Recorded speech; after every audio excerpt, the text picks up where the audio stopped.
Prontinho, não começou a gravação. Tiago, com a palavra.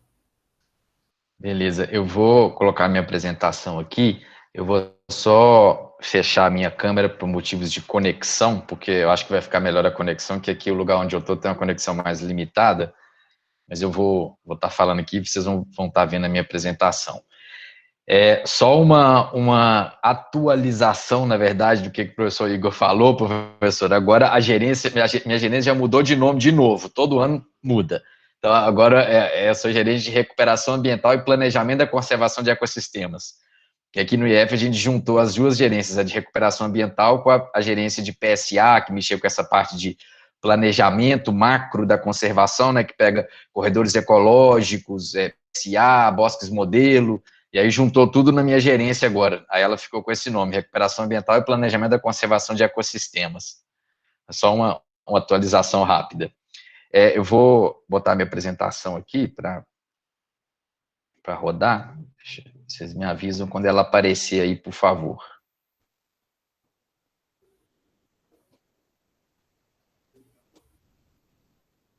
Apareceu? Está carregando, Tiago. Agora ela Tá, apareceu. tá, ok, beleza. Deixa eu fechar minha câmera aqui. Ok, então, como o professor Igor falou, né, como é o título do dia, da palestra do dia, eu vou falar sobre o programa de regularização ambiental aqui em Minas Gerais. Um pouquinho do marco legal, né, o PRA ele foi criado pela Lei Federal 12.651, que é o nosso Código Florestal Federal, em 2012, e foi regulamentado através desses dois decretos, 7830 e 8235, um de 2012 e outro de 2014, né, que trouxeram normas, primeiro de caráter mais geral aos PRAs, depois de caráter complementar, e tanto a lei quanto os decretos colocaram para os estados da federação fazerem a regulamentação dos seus respectivos PRAs, né, como que eles iam regulamentar, como que eles iam detalhar como que esses programas iam acontecer no âmbito de cada estado. E aí, então, aqui em âmbito estadual, esse arcabouço legal foi recepcionado pela nossa lei estadual 20922, que foi editada um ano depois do que em relação ao Código Federal. Ele é o nosso Código Florestal Estadual, né? E aí, agora, em 2021, no final de janeiro, a gente conseguiu publicar o Decreto Estadual 4.827, que regulamentou, normatizou o PRA para o estado de Minas Gerais. Então, ele é um decreto recente, né? Não tem nem 6 meses. E aí, né, trazendo um pouquinho do Código Federal, ele criou, junto com o PRA, o CAR, que é o Cadastro Ambiental Rural, né, que é um registro público, eletrônico, de âmbito nacional.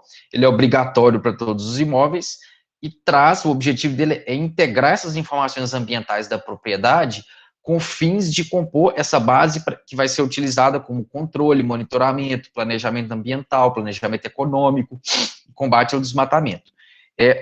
A inscrição no CAR ele é obrigatório para todas as propriedades no Brasil, e ele tem a inscrição no CAR da propriedade, ele tem um prazo indeterminado, ou seja, não existe um prazo para se fazer a inscrição da propriedade no CAR. Isso confunde um pouco com a questão do próprio PRA, porque igual eu falei aí embaixo, os proprietários que se inscreverem até 31 de dezembro do ano passado, ou seja, os proprietários que inscreveram seus imóveis rurais no Cadastro Ambiental Rural até 31 de dezembro do ano passado, eles têm o direito de fazer adesão ao PRA. As propriedades que se inscreveram, por exemplo, uma propriedade que se inscreveu hoje no CAR, e ela faria jus à adesão ao PRA, ela não pode aderir ao PRA, pelo que está na lei hoje, porque tinha que ter sido feita a inscrição no CAR até 31 de dezembro.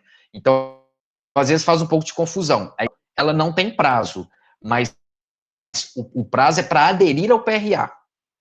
Então, por meio do PRA, né, as propriedades que se inscreveram no CAR até 31 de dezembro e que tenham tido, né, que os passivos ambientais, o desmatamento na propriedade, né, daquele produtor, tivesse sido feito, né, em APP ou reserva legal, tivesse sido feito até 22/7/2008, ele pode aderir ao PRA. Esse é o marco temporal do PRA.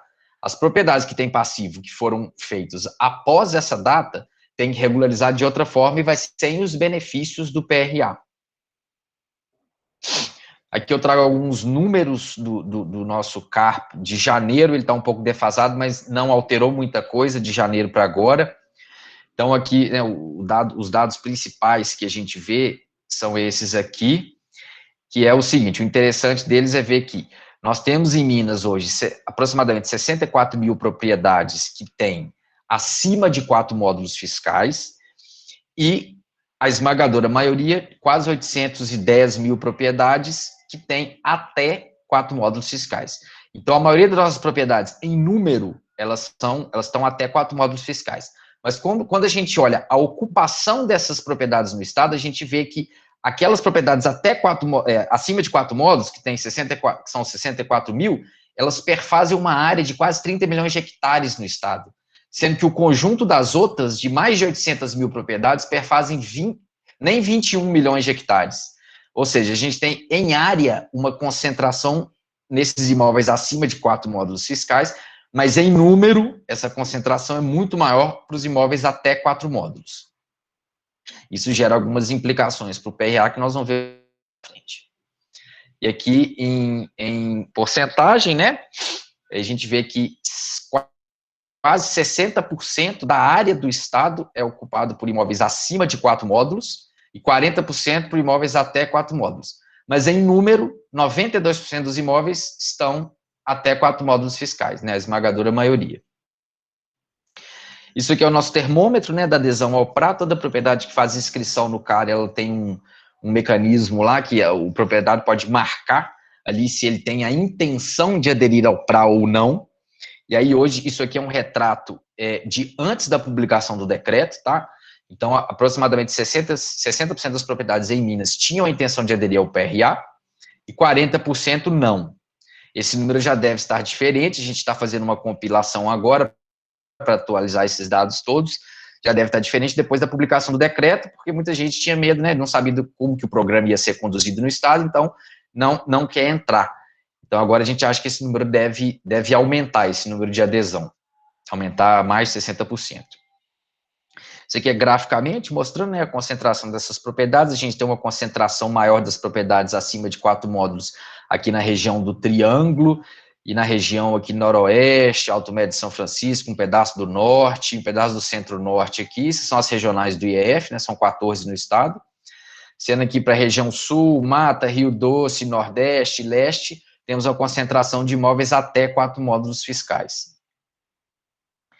Aí partindo de fato para a norma, né, e para a implantação do PRA de fato, a gente construiu, a gente construiu a norma baseando em algumas premissas básicas, né, que a primeira delas a recuperação ambiental, claro, trazendo essa questão da sustentabilidade ambiental para os imóveis, né, a questão da restauração ecológica, da conectividade, fluxos gênicos, né, conservação e preservação da biodiversidade, mas tentando trazer também aqueles elementos próprios do PRA com relação à harmonização dos pilares, desse pilar ambiental com o pilar social e econômico, principalmente através da possibilidade de implantação daqueles sistemas que dão a possibilidade de aliar a conservação com a produção, como os sistemas agroflorestais e os plantios intercalados de exóticas com nativas, nessas áreas objeto do PRA. Respeito à vontade do produtor, né, as potencialidades da região, como a gente está mexendo com agricultura aí no meio, com produção, a gente tem que verificar a vocação da região, a vocação da propriedade, a gente não pode chegar com aquele pacote, né, pré-pronto, um modelo, por exemplo, de SAF pré-pronto, que o produtor não tem conhecimento daquilo, não sabe plantar aqueles produtos, então acaba que a gente tem que respeitar o que já é produzido na propriedade, qual que é a potencialidade daquela região. Essa agenda do pós-CAR, né, tanto com relação ao PRA quanto com relação à própria análise do CAR, ela está vindo com uma agenda muito forte de avaliação, de planejamento territorial, né, de inteligência da paisagem, principalmente através da chamada análise dinamizada, que é o Serviço Florestal Brasileiro lançou algumas semanas atrás o módulo do SICAR Nacional, que é o módulo de análise dinamizada, que roda filtros mais robustos em cima do que foi declarado pelos proprietários, para poder adequar e consertar aqueles erros que vêm nas declarações dele, quando eles cadastraram os imóveis, né? E aí, na mesma linha, a gente adere a essa mesma linha, né, utilizando as nossas ferramentas de inteligência territorial aqui, né, a IDE, o PSCR, que é o nosso Planejamento Sistemático da Conservação, que é o novo Atlas de áreas prioritárias aqui para Minas. Ele ainda não foi publicado, mas o estudo técnico já está finalizado, tem que ser submetido ao Copan agora, mas ele vai sair proximamente. As próprias ferramentas, né, o zoneamento ambiental produtivo, que é o ZAP, o ZEE, o ROAM, que é uma ferramenta de levantamento de oportunidades e gargalos na restauração em uma determinada área. A gente tem 2 produzidos aqui no estado já pelo IEF, em 2 unidades de conservação nossas, e o próprio Inventário Florestal de Minas. Então, a gente usa dessas ferramentas para fazer essa análise de paisagem no âmbito dessa agenda do CAR e do PRA. O nosso PRA traz a possibilidade de adesão voluntária, né? Ou seja, o que isso quer dizer? Quer dizer que o proprietário que fez a inscrição da sua propriedade no CAR, esse CAR não vai precisar ser analisado pelo órgão ambiental, é referendado, homologado, para ele poder proceder a essa regularização. O proprietário que sabe do próprio passivo, tem certeza das áreas que ele precisa recuperar, ele pode aderir ao PRA e já começar a recuperação. A gente fez isso porque, igual vocês viram nos números que eu mostrei, nós temos hoje, esses números atualizados, já está beirando 890 mil propriedades rurais em Minas Gerais. É impossível a gente fazer a avaliação dessas áreas uma a uma, né, fazer a homologação dessas áreas em tempo hábil. Então, a gente abriu essa possibilidade para quem quiser iniciar o processo de recuperação, de restauração da sua propriedade, já pode fazer, fazendo jus aos benefícios do PRA. Ele é um programa que a gente está tentando dar a cara para ele, de um programa com ações positivas, ou seja, um programa com menos mecanismos de comando e controle, mais mecanismos de estímulo ao produtor para que ele faça aquilo ali por própria vontade, veja os benefícios, consiga ver os benefícios e faça essa escolha voluntária de participar dessas ações. Não que não vá haver o comando e controle, ele sempre tem que existir, mas não vai ser o foco do programa. A gente tem um foco muito também em capacitação desses produtores e possuidores rurais, assim também como dos parceiros, né, dos municípios, dos vários atores que a gente está articulando para fazer parte dessa agenda, os sindicatos rurais, as entidades envolvidas, as outras secretarias, outros órgãos de governo. Tem a previsão de recursos financeiros, né, para apoiar, principalmente por módulos, até 4 módulos fiscais, através dos programas de PSA, doação de material, através do fomento do IEF e através de uma inovação, que eu vou falar um pouco mais para frente, que é que a gente conseguiu no decreto do PRA, incluir um dispositivo que a gente pode agora utilizar as compensações ambientais devidas em área pelas empresas. Então, compensação de Mata Atlântica, compensação por intervenção em APP, compensação por supressão de espécies ameaçadas, a gente pode converter essas compensações para elas serem aplicadas nas áreas objeto do PRA, nas áreas dos particulares. Então, isso foi uma inovação, um mecanismo que a gente colocou na norma para tentar dar escala ao programa, arranjar recursos e dar escala ao programa. Muitas das empresas, dos requerentes desses processos de intervenção, que ficam com essa obrigação de fazer a compensação, eles às vezes têm que comprar áreas para fazer para fazer esses plantios. E a gente tentou ligar as duas pontas, essas empresas que precisam fazer essas compensações e os proprietários que precisam restaurar suas áreas, mas que não têm recursos para fazer isso. Então, agora isso pode ser feito através desse mecanismo. De uma maneira geral, o PRA, a gente adaptou alguns conceitos e construiu outros. Por exemplo, o conceito de área de uso restrito, a gente teve que adaptar em relação à norma federal, que a norma federal fala que a área de uso restrito é aquela área que tem inclinação entre 25 e 45 graus, né, mas o nosso Código Estadual trouxe que as áreas de uso restrito, na verdade, englobam áreas de APP, áreas de unidades de conservação, áreas de reserva legal, então é um conceito muito mais amplo. Mas para fins deste decreto, a gente está utilizando como área de uso restrito apenas essas áreas como colocado no Código Federal, as áreas entre 25 e 45 graus. Alguns conceitos a gente teve que construir, como o conceito de indicadores ecológicos, que vão ser os indicadores utilizados para quitação, para aferir a quitação dos compromissos assumidos no termo de compromisso pelo proprietário.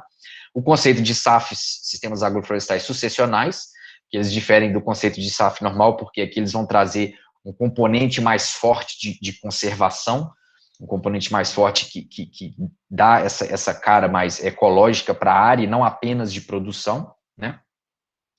E o PRA ele vai estar estruturado de uma maneira geral através dessas 3 fases, né, que é as 3 macrofases do PRA, que é o cadastro, inicia-se com o cadastro da propriedade no CAR, a apresentação da chamada proposta simplificada, que eu vou falar um pouco para frente, que vai trazer a proposta de regularização para a propriedade, seja ela se envolver recomposição de alguma área, PPA reserva legal, seja se o proprietário escolher optar pela compensação da reserva legal dele em outra propriedade, ou através das CRAS, que são as cotas de reserva ambiental. Finalmente, esse compromisso, que é no qual o proprietário consolida aquelas obrigações, aceita aquelas obrigações e o prazo começa a ser contado para ele implementar aquelas ações. A gente trouxe como instrumentos, né, do PRA, além dos instrumentos que já vinham sendo, né, que já eram trazidos na legislação federal, que era o próprio cadastro ambiental, o termo de compromisso, o PRADA e a cota, a gente incluiu mais 2 instrumentos, que é a proposta simplificada de regularização ambiental e a compensação de reserva legal. A proposta simplificada, eu vou explicar mais para frente, ela não existia como uma figura, como um instrumento. Ela é meio que um PRADA simplificado, mas ela não figurava como um instrumento. E ela é uma figura importante hoje, porque ela vai ser a porta de entrada do PRA, obrigatória para todos que adeririam ao PRA. O PRADA vai ser opcional, mas ela é obrigatória. E a própria compensação de reserva legal, apenas o que figurava como instrumento era a CRA, né, a cota de reserva ambiental, que é uma das formas que você faz para compensar a reserva legal. Mas a figura da compensação da reserva legal, ela pode ser feita pela CRA, mas também de outras formas, através da servidão ambiental, através do aluguel de outra área de reserva legal, através da compensação em outra propriedade de mesma titularidade. Então, tem diversas formas. Então, a gente colocou ela como um instrumento. Os critérios para fazer essa adesão ao PRA, né, tem alguns critérios, o imóvel tem que estar escrito no CAR, tem que haver a manifestação expressa de interesse do proprietário em aderir ao PRA, é aquela caixinha que eu falei com vocês mais no início da apresentação, quando eu mostrei aqueles números, que é aquela caixa que demonstra, aquela ação que o proprietário faz, que demonstra o interesse dele em aderir ao PRA, e o proprietário tem que estar ciente de que, uma vez que ele faz adesão ao PRA, como ele faz jus a uma série de benefícios nos quais ele vai restaurar menos do que ele deveria se fosse numa situação normal, ele não pode ter conversões de novas áreas para uso alternativo do solo na propriedade, ou seja, ele não pode fazer mais supressão na propriedade dele, já que ele está fazendo jus a restaurar menos. Além, obviamente, dos critérios que eu já coloquei, que é aquele que a propriedade tem que ter feito a inscrição no CAR até 31 de dezembro do ano passado, e o passivo ambiental, o desmatamento, tem que ter sido feito até 2008, até aquela data, né, de 22 de julho de 2008. Aqui eu trago aquelas 2 figuras, né, da proposta simplificada e do PRADA. A proposta simplificada, ela nada mais é do que o preenchimento direto no sistema, no módulo do PRA, do SICAR Nacional, da proposta de regularização da propriedade, seja se ela envolve restauração, recuperação de EPP, reserva legal ou de área de uso restrito, seja se ela envolve a compensação dessa reserva legal em outra área ou através daqueles outros mecanismos. Então, a porta de entrada é a proposta simplificada. Onde o órgão ambiental identificar que é necessário um detalhamento maior das ações, as áreas em que aquela recuperação, aquela restauração é mais difícil, vai necessitar de ações mais profundas, a gente vai pedir o PRADA para aquelas propriedades. Sendo que, por caso das propriedades acima de 4 módulos, a gente vai cobrar a RT para esse PRADA. O outro instrumento é o termo de compromisso, né, que ele é a formalização do PRA. Então, o proprietário ele declara a intenção dele de aderir lá atrás, quando ele faz a inscrição, mas a formalização da adesão se dá apenas com a assinatura do termo de compromisso. E a partir da assinatura é que começa a contar o prazo para essa recuperação, para essa restauração que ele vai fazer na propriedade. Voltando naquela questão que a gente quer dar uma cara para o programa, não tanto de comando e controle, mas de parceria com o proprietário, a gente colocou mecanismos no decreto que permitam com que esse termo de compromisso ele seja modificado através de aditivos nessas hipóteses de caso fortuito, força maior ou a própria evolução metodológica ou tecnológica, ele pode propor voltar ao termo para fazer essas alterações. Além do que, como a gente está tratando de um PRA voluntário, ou seja, o Estado não avaliou o CAR daquele proprietário, pode ser que haja inconsistências ou incongruências nisso nessas áreas quando o órgão for avaliar posteriormente. Então, se o órgão avaliar e ver que tem alguma modificação posteriormente, o proprietário vai poder revisitar esse termo para fazer os ajustes que forem necessários. Então, isso a gente quis dar uma cara não tanto de comando e controle, de punição para o proprietário, porque a gente sabe como é que a maioria dos proprietários, muitos não conhecem essa realidade ambiental, muitas vezes quem fez esse cadastro para ele foi chegou ao caso do contador do proprietário fazer o cadastro para ele, então a gente sabe que tem muitas incongruências ali dentro do cadastro, tem muita coisa, a informação do carro tem que ser qualificada ainda. E aí já caindo para os benefícios do PRA, né, eu elenquei aqui os benefícios principais nessa parte técnica, né, que é ele dá o prazo de 20 anos para a recomposição da reserva legal, e aí aqui para a questão de que são 20 anos para a implantação dessa recomposição, e não para essa recomposição chegar ao nível em que é dada a quitação para aquela área sendo considerada recuperada. Então, ele tem 20 anos para implantar aquela recuperação, sendo que a cada 2 anos ele tem que implantar 1/10 da área. O PRA traz a possibilidade de compensação dessa reserva legal também em outra propriedade ou através das cotas de reserva ambiental.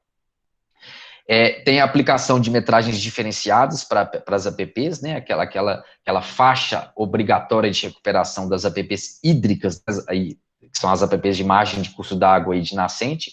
Elas têm essa metragem diferenciada de acordo com o tamanho da propriedade, né, 5, 8, 15, 20 metros, é a chamada escadinha. O proprietário vai ter direito de exploração econômica dessas áreas restauradas, né, atendidos esses requisitos ambientais, e a continuidade das atividades agro-silvopastoris nas APPs na área de uso restrito, né, de fora dessa faixa obrigatória, né, contando que observadas as boas regras de conservação do solo e água. O PRA traz essa possibilidade de recomposição tanto da reserva legal quanto das APPs com plantio intercalado de espécies exóticas e nativas, e implantação de sistemas agroflorestais, né? No caso aqui do estado, a gente limitou que não pode ser qualquer sistema agroflorestal, ele tem que ser um sistema agroflorestal sucessional, que ele tem alguns princípios dele, que a gente vai detalhar melhor numa norma que está para sair até o final do ano, que é uma resolução conjunta que vai trazer como que vai ser a implantação desses sistemas agroflorestais. E, por fim, a gente trouxe o prazo também, né, para a implantação das APPs, que é uma coisa que a norma federal não trazia, que é o prazo para implantar a recuperação nessas áreas de APP. Então, a gente determinou que se o passivo total do imóvel em APP for até 1 hectare, o proprietário tem até 3 anos para implantar essa área. Se o passivo total de APP na propriedade for entre 1 e 5 hectares, ele vai ter 6 anos para implantar isso, sendo que a cada 2 anos ele implanta 1/3 da área. Se for maior que 5 hectares, ele vai ter o prazo máximo de 10 anos, sendo que a cada 2 anos ele implanta 1/5 da área. Tem uma exemplificação de com e sem o benefício, né? Sem o benefício ele tem que recuperar toda a metragem da APP dele, começando em 30 metros, aí 50 e 100, de acordo com a largura do rio, e se ele adere ao PRA e tem que recuperar uma área de margem de curso hídrico, ele vai ter uma faixa para recuperar aí de 5, 8, 15 ou 20 metros, dependendo do tamanho da propriedade dele e da largura do córrego. O PRA traz alguns benefícios administrativos, né, que é a não autuação ou suspensão das sanções administrativas que ele já sofreu por supressão naquelas áreas de EPP reserva legal, se for realizado aquela supressão antes de 2008. Se tiver crime ambiental, esses crimes são suspensos e essas ações são convertidas, essas penalidades são convertidas em prestação de serviço ambiental, contanto que ele cumpra o termo de aquelas ações que estão elencadas no termo de compromisso e que ele ele assegurou que ele iria cumprir. Então, isso é considerado convertido apenas no final, quando a gente verifica que a área de fato está recuperada. A norma traz a parte de monitoramento também, né, de uma forma geral, ela traz alguns instrumentos, né, os considerados instrumentos de monitoramento. O primeiro deles são os relatórios. Então, tem tanto relatórios intermediários, que vão ser entregues a cada 3 anos e trazem informações básicas sobre a área, como registros fotográficos, e o registro final, o relatório final, que vai trazer, de fato, a avaliação do alcance dos indicadores ecológicos, do alcance das metas dos indicadores ecológicos, e que vão mostrar que aquela área está quitada, está, digamos, recuperada para fins do PRA. Quer dizer que isso não vai ser de que a área esteja plenamente madura, né, mas de que ela já consegue seguir sozinha aquele caminho sem tanta intervenção humana. Pode ser feito, né, vistorias em loco, pelo órgão ambiental, o prazo para avaliação desses relatórios vai ser de 6 meses pelo órgão, né, sendo que para os imóveis acima de 4 módulos fiscais vai ter que haver uma RT vinculada a esse relatório final. Outros instrumentos de monitoramento que a gente traz é a própria figura do sensoriamento remoto, né, as ferramentas de geotecnologia, assim como os sistemas que os acompanham, né, que embarcam essas ferramentas, que analisam essas ferramentas. Tem a previsão de um módulo de monitoramento a ser elaborado pelo Serviço Florestal Brasileiro no âmbito do SICAR nacional, ele deve sair mais para frente, então ele vai abarcar isso também. Os próprios protocolos de monitoramento, né, como monitorar essas áreas, isso vai tudo vir com a nossa norma de monitoramento, com a norma dos indicadores que eu falei, e os próprios indicadores ecológicos, né, que vão ser definidos nessa norma e que vão ter um prazo para serem alcançados de 10 anos a partir da implantação. Vai ser uma norma que a gente vai soltar em conjunto com a Secretaria de Meio Ambiente, com a Secretaria de Pecuária e Abastecimento, em conjunto com eles, a gente está muito próximo nessa agenda, e ela deve estar finalizada até o final do ano. Nas disposições finais, né, do decreto, a gente expressa essa possibilidade de celebração de convênios do órgão ambiental, celebrar esses convênios e consórcios com a União, com os estados, com os municípios, assim como com organismos nacionais e internacionais, para executar as ações desse decreto, que a gente sabe que se não o maior, um dos maiores programas de recuperação, de restauração ecológica do mundo, a gente não consegue tocar ele sozinho, vai ter que ter uma ampla rede de parceiros para conseguir implantar isso, então por isso que a gente propôs esse item específico para ficar bem claro que o Estado pode fazer essas parcerias. E por fim, aquela inovação que eu falei, que a gente conseguiu trazer para o decreto a possibilidade de compensação, as compensações devidas em área, né, através de recuperações de APP, de Mata Atlântica, de espécies ameaçadas, a gente conseguiu que essas compensações possam ser aplicadas em propriedades até 4 módulos fiscais, propriedades que aderiram ao PRA, as áreas-alvo do PRA podem recepcionar essa compensação. Essa execução vai ser direta, vai ser o requerente, o detentor da obrigação dessa compensação, né, a empresa ou a pessoa física que for detentora dessa obrigação, vai contratar o serviço e aplicar ele direto na propriedade do proprietário e vai monitorar aquela área por 5 anos, que é o prazo médio que se cobra de monitoramento das empresas nos PTRFs no Estado, né, nos prados no Estado. E aí eles vão ficar responsáveis por isso. Após esse período, o produtor fica responsável pelo restante da área, até ela atingir né, os indicadores ecológicos e depois pela manutenção da área. Até agora, em termos de operacionalização, né, alguns desses convênios, a gente já firmou um convênio mês passado com a CEMIG, em que a CEMIG vai aplicar as compensações deles, a princípio de APP e de espécies ameaçadas, tanto nas áreas alvo do PRA, quanto em unidades de conservação do Estado, que precisam de restauração, e as áreas do fomento florestal do IEF. Então, essas áreas da CEMIG podem ser aplicadas nessas áreas. A gente está em vias de assinar um convênio na mesma linha com a Copasa e com a TNC. O da Copasa vai ser para aplicar as compensações dela, na mesma forma da CEMIG, e da TNC é um convênio mais amplo para as ações de restauração, inteligência de paisagem, aplicação de toda essa agenda. O PRA, ele já está operacional desde o início desse mês. A gente, a princípio, vai aderir ao módulo do PRA do Sistema Florestal Brasileiro, só que o módulo foi retirado do ar para ser compatibilizado, para fazer uma interface com a plataforma Web Ambiente da Embrapa, que traz uma ferramenta para que você faz a proposta de recomposição dentro dela. Então, o módulo do PRA foi retirado do ar para fazer uma ligação com essa ferramenta do Web Ambiente, para ela ir para dentro do módulo do PRA, para você conseguir acessar ela dentro, e ela ficar uma plataforma mais completa, só que ele não voltou ainda a estar online, então isso está previsto pelo Serviço Florestal para final de julho desse ano.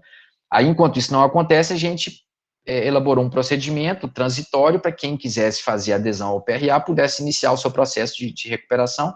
É um protocolo no SEI, no nosso Sistema Eletrônico de Informação do Estado, que é o sistema de protocolo, ele chama processo de formalização de adesão ao PRA. Então, tem um formulário que é preenchido, o proprietário elabora a proposta técnica lá no portal Web Ambiente, que é o mesmo que vai ser utilizado, como eu falei, dentro do módulo do PRA, Ele faz a proposta de recomposição dele, gera um PDF e anexa esse PDF dentro desse processo SEI que ele abriu. E ali a gente assina um termo de compromisso com ele, baseado na proposta que ele fez, que aí fica formalizada a adesão dele ao PRA.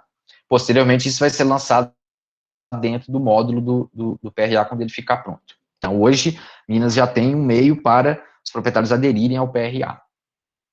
Isso é um pouco da cara do nosso manual, a gente fez um manual do PRA também, ele traz uma série, ele já está no site, nesse site aqui, no site DF, na aba de regularização ambiental de imóveis rurais, ele já pode ser baixado, e ele traz uma série de informações, né, conceitos, informações sobre do que se trata o PRA, os benefícios do PRA, um pouco sobre a vegetação nativa do estado, baseado no nosso inventário florestal, as formas de regularização de APP e reserva legal, as fases, né, as etapas dessa recomposição, quando ele escolhe essa parte de regularização pela recomposição, alguns anexos que trazem os prazos, vamos adicionar esse anexo de monitoramento, ele não existe, a gente retirou ele por causa dessa norma que a gente ainda está fazendo, nós vamos voltar com esse anexo mais para frente, quando a norma estiver publicada.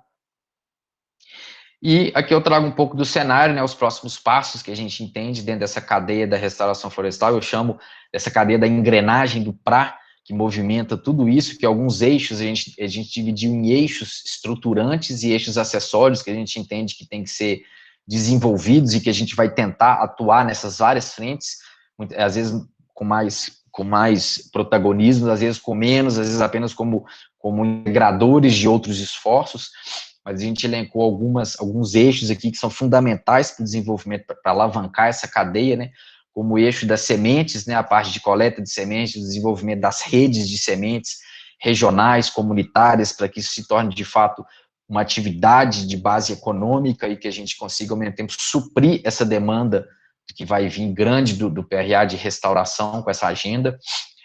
A próprio eixo dos viveiros da produção de mudas. Hoje o IF tem 50 viveiros distribuídos no estado que fazem a produção de mudas. Em algumas regiões, os nossos viveiros são os únicos que produzem espécies nativas ou os que produzem em maior variedade. Mas a gente tem que expandir isso através dos convênios com os municípios, convênios com empresas, convênios com outros organismos que se interessarem. A gente precisa desenvolver isso numa base municipal, para que os municípios ou consórcios de municípios tenham os seus viveiros para suprir essa demanda, e que seja, de fato, uma atividade econômica, para gerar renda para aquela região. As próprias técnicas, né, o desenvolvimento das técnicas, a evolução metodológica, principalmente na conciliação dessa agenda da conservação com a produção, né, a recuperação com a produção. A gente precisa avançar nessas técnicas, desenvolver técnicas, modelos ou arranjos que se adaptem às regiões e que deem certo e que cumpram esse trabalho de atingir esses indicadores, de fazer a área estar recuperada ao final desses 10 anos. A extensão florestal, né, a assistência técnica florestal, que é absolutamente necessário nessa agenda da restauração. A gente sabe que esse acompanhamento é necessário, porque muitas vezes o produtor não tem conhecimento sobre isso, então as áreas precisam ser acompanhadas, ele precisa ser capacitado, orientado para como fazer, às vezes, a mudança de rumo de como aquela área está indo na direção que a gente quer. A gente tem que intervir para poder direcionar melhor. As próprias normativas do PRA, né, a evolução do próprio programa, como eu falei, ainda tem algumas normas que tem que sair ainda, a questão das áreas prioritárias, a gente ainda vai lançar o novo mapa de áreas prioritárias para o estado, a questão do monitoramento que tem que ser feito para a gente poder acompanhar, de fato, se essas áreas estão evoluindo ou não, se está havendo uma resposta, né, ou não daquelas áreas. E, como último eixo estruturante, as cadeias de valor, né, como estamos falando aqui da conciliação da agenda da conservação com a produção, a gente tem que falar dessas cadeias de valor, dos mecanismos financeiros, né, como bancar essa restauração, a questão dos produtos, como é que eles vão ser escoados, a logística, os mercados regionais para aqueles produtos. Isso precisa ser, a gente precisa atentar para isso, para não implantar também modelos que vão morrer na praia, que a gente vende aquilo para o produtor, implanta aquilo, mas no final a gente não tem como, aquilo não tem saída, aqueles produtos não têm saída, não geram aquele retorno de renda para o produtor. E eixos transversais, né, que são eixos que perpassam esses todos, que é os eixos dos sistemas de uma maneira geral, tanto o módulo do próprio PRA, o sistema de fomento que a gente está criando, o de monitoramento que são sistemas para acompanhar isso tudo de forma de que a gente consiga acompanhar de larga escala, né, uma escala maior, como é o que a gente precisa fazer. O eixo das parcerias, né, com as várias instituições, para a inscrição no CARC, né, que começou há muitos anos atrás, a gente só conseguiu fazer ela com as parcerias, através da parceria, principalmente com o sistema de agricultura, que foi lá para a ponta com a gente e ajudou a fazer essas inscrições. A gente vai precisar fazer isso também com a agenda do PRA, porque é uma agenda muito mais complexa, se você for pensar, porque do CAR a gente está falando apenas do cadastramento da propriedade ali dentro. Agora, do PRA, a gente está falando de fato da ação ali na ponta, na propriedade, para fazer a restauração, a recuperação daquelas áreas. Então, a gente vai precisar de uma rede de parceiros muito maior e muito mais robusta. O próprio eixo da comunicação, né, o grande eixo da comunicação, que envolve a educação ambiental, a divulgação, a capacitação desses parceiros, desses produtores, para que essa agenda seja difundida lá na ponta. A obtenção de recursos, né, tanto nacionais e internacionais, a gente sabe que os recursos estão aí, principalmente ligados à questão das mudanças climáticas, que tem uma interface muito forte com essa agenda da restauração. Então a gente precisa ter uma estrada pavimentada para conseguir esses recursos. As normatizações que faltam, né, a questão dos procedimentos, fluxos internos, que ainda tem coisas que tem que ser definidas. E, por fim, as pesquisas, né, que é tão importante, as trocas de experiências, né, com as instituições, com outros estados, lembrando que o PRA ocorre no Brasil inteiro, ocorre nos outros estados da federação, então, a questão da troca de experiência, como é que eles estão implantando isso nos outros estados, o que está dando certo, o que não está, o que a gente pode aproveitar, isso é muito importante. E, por fim, aqui é o último tópico, eu trouxe falar um pouquinho do nosso Plano Mineiro de Desenvolvimento Integrado. O que é o Plano Mineiro? Ele é um instrumento previsto na Constituição do Estado de Minas Gerais e que ele orienta o desenvolvimento do Estado durante alguns anos, para períodos maiores do que 10 anos. Ele abarca hoje 12 anos e ele orienta o desenvolvimento do Estado nessa escala de longo prazo.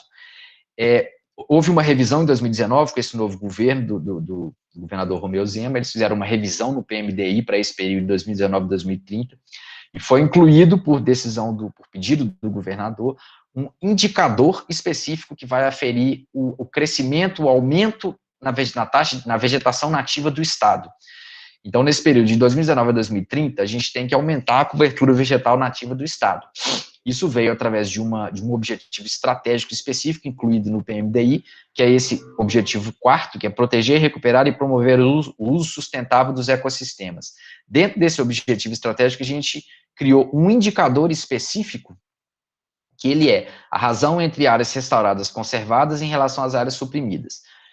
A gente fez um indicador, a princípio, relativo, que é o quê? Com uma meta atrelada a ele, que é, ao final desse período, entre 2019 e 2030, a gente tem que ter tido um aumento de 15% da vegetação nativa no estado em relação ao que foi perdido. Então, se a gente tinha 100 hectares, se nesse período foi desmatado, digamos, 100 hectares, eu tenho que ter restaurado 115 hectares. E isso é uma meta que a gente colocou é uma das metas, é a meta principal desse indicador, que está no PMDI, e que ele vai ser alcançado principalmente através do PRA, que é o que vai nos possibilitar ter um ganho de escala nessa agenda da restauração. Ele foi determinado como um indicador relativo, por quê? Porque no momento foi nos pedido para fazer esse indicador com uma certa rapidez, e no momento a gente não tinha exatamente aferido quanto que o Estado tinha de vegetação nativa em termos absolutos. Então a gente não tinha como propor uma meta de tantos por cento por não saber quanto que isso representaria de fato. Então a gente colocou uma meta relativa, enquanto a gente conseguia fazer esse levantamento e pudesse afinar isso ao longo do tempo para que isso virasse uma meta, eventualmente uma meta total, de tantos 1.000 hectares restaurados. É algo que a gente está trabalhando, inclusive é que vai nos fazer aderir aos compromissos internacionais, como o Desafio de Bonn, a Iniciativa 2020, que o Estado de Minas Gerais pretende aderir ainda esse ano. E aí, finalizando, né, as perspectivas que o PRA nos traz, sobre a nossa visão, né, ele traz esse potencial de mudança do cenário dos recursos naturais, né, dessa paisagem natural, principalmente com relação à biodiversidade e ao aumento dos serviços ecossistêmicos, através dessas ações de recuperação, principalmente das áreas de preservação permanente e das reservas legais, assim como a promoção de segurança hídrica, né, que é um dos pontos principais, é um dos motes principais quando da demanda espontânea que o IF tem hoje, quando o produtor nos procura para, querendo restaurar, querendo recuperar e proteger uma área, invariavelmente isso tem a ver, em 99% dos casos, com a segurança hídrica. É alguma nascente que ele viu que está secando, que quando ele era pequeno ele podia nadar ali, hoje não tem água. Então, a nossa porta de entrada nas propriedades hoje é a questão das nascentes, e que uma vez lá dentro, a gente começa a explicar e capacitar ele sobre a questão hídrica na propriedade, que às vezes não só a nascente é importante, mas a área de recarga hídrica, as matas ciliares, então a gente acaba conseguindo com ele recuperar áreas maiores, mas a porta de entrada, invariavelmente, é a nascente com essa questão da segurança hídrica.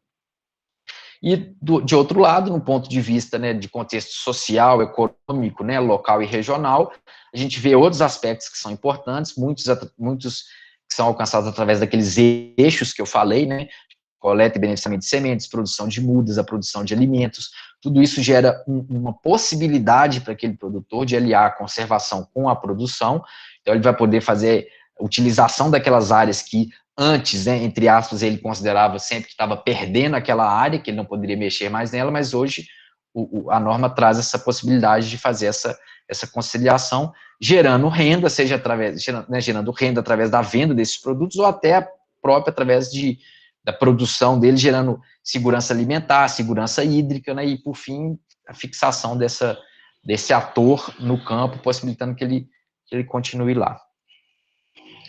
É isso que eu tinha para falar hoje do PRA, a gente está à disposição aí para as parcerias, para as dúvidas, o que for necessário aí, estamos juntos, obrigado. Tiago, muito obrigado pela excelente apresentação, né? É muito importante para a gente. Também vale lembrar, né, que a gente está em todo esse movimento, começando em 2021, justamente com o início da década da restauração florestal instituída pela ONU, né? E isso parece propaganda, mas não é, né? Isso de fato, é uma possibilidade de conseguir recursos internacionais, inclusive, né, para eu poder estar operacionalizando, né, o PRA em Minas Gerais. Então, a gente está também no momento certo também, a gente tem que surfar nessa onda e aproveitar o momento. Né? Então, esse contexto também eu acho extremamente importante. Acho que a gente vai ter bastante pergunta, a Amanda vai trabalhar aí com a gente, vai nos ajudar aí nas perguntas, mas antes de iniciar as perguntas para quem já levantou a mão, a gente tem alguns secretários de meio ambiente de alguns municípios aqui, tá? E aí eu queria só, para você começar a responder em relação a alguma das perguntas deles, que é como que se estabelece aí os convênios entre os municípios com o IEF aí para essa questão de produção de sementes, de muda, etc, né? E aí as outras perguntas a Amanda vai nos ajudar, tá bom? Obrigado.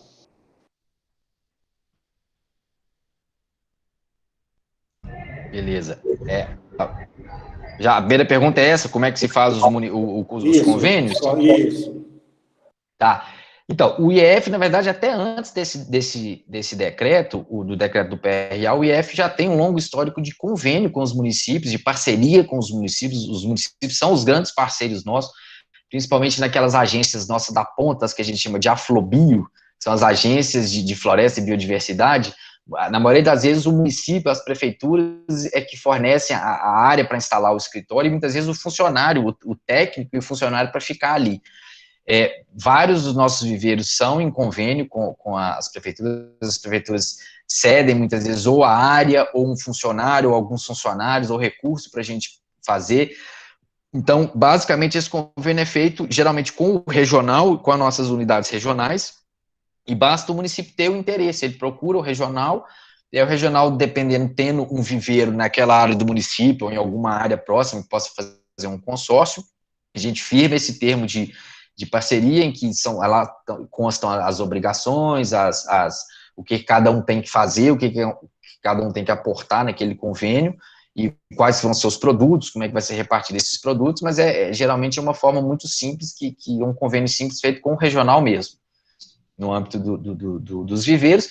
E aí, de uma maneira geral, para o PRA, a gente também está planejando fazer esse convênio com os municípios, o município que quiser recepcionar essa agenda do CAR, né, do CAR PRA, tanto para fazer a análise desse CAR, quanto para fazer a implementação dos PRAs. Isso também é possível, a partir da agora que o decreto está colocado, que está publicado, isso pode ser feito. A gente já vai começar a fazer isso provavelmente no próximo ano. Ok, obrigado, Thiago. Amanda, você assume aí as demais perguntas? Sim, boa tarde a todos. Se alguém quiser falar alguma pergunta, pode levantar a mão, que eu vou mediando. E tem algumas perguntas no chat que eu vou ler aqui para o Thiago. Se alguém quiser se pronunciar. Amanda, é só para informar que tem o Eduardo e o Davi estão inscritos no chat. Eu acho que você poderia começar pelas perguntas deles. Sim. Só um minuto. O Eduardo já está aí, Amanda. Eduardo, a palavra é sua. Bem, boa tarde, já quase boa noite para todos, né? Parabéns, Igor, parabéns, UFV, mais uma vez, essa casa a quem eu sempre retorno com muita alegria. Tiago, uma honra te ouvir mais uma vez.